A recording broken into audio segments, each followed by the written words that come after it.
on a connu malheureusement beaucoup de catastrophes.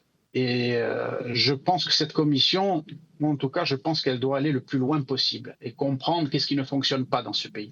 Est-ce que justement l'appareil politique aujourd'hui en Israël travaille bien avec l'appareil sécuritaire? Comme on le sait, Olivier, celui qui doit à la fin dire le dernier mot lorsqu'il doit avoir une opération préventive militaire, c'est le Premier ministre. Mhm. Est-ce que c'est toujours passé comme ça, ou au contraire, il y a eu des pressions? Est-ce que peut-être même notre Premier ministre, des fois, a dû peut-être reculer sous la pression du Shabak, du Mossad, de l'armée? Ouais.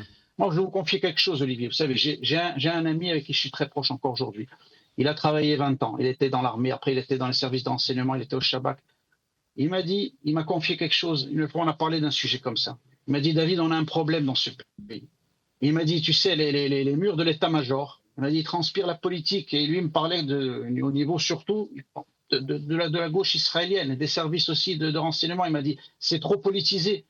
Il m'a dit, moi, je suis pour qu'on ait des militaires, on est des gens qui travaillent dans la sécurité, on doit faire notre travail. La politique, il faut la laisser aux gens qui sont élus. On est dans une démocratie et nous, on doit faire notre travail. L'appareil sécuritaire n'a pas à interférer dans les décisions politiques.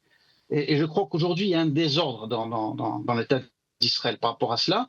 Et je l'espère peut-être que par rapport à cette commission, on va pouvoir désamorcer tout un tas de problèmes qui, à mon sens, ont amené à beaucoup de dérives dans ce pays et peut-être aussi, d'une certaine manière, à ce qui nous est arrivé le 7 octobre.